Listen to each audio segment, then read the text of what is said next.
Hello everyone, how to Tuts back with another new video, and in this video I'll guide you how to fix online status or last seen is not available on your Telegram desktop application.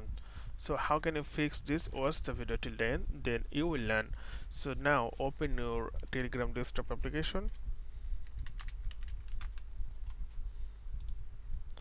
then click the three line left top corner, click the settings, click the privacy and security, and click the last seen and online activity. So if you see that it's the mark check mark on the nobody option, it you will not able to see the time. So if you click the everybody, or if you click the my contacts, then they can able to see your online activity and you can fix this problem.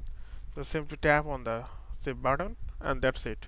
So this way you can change your uh, you can disable your you can fix your last seen activity. So okay friend, today is no more, and see you in the next video.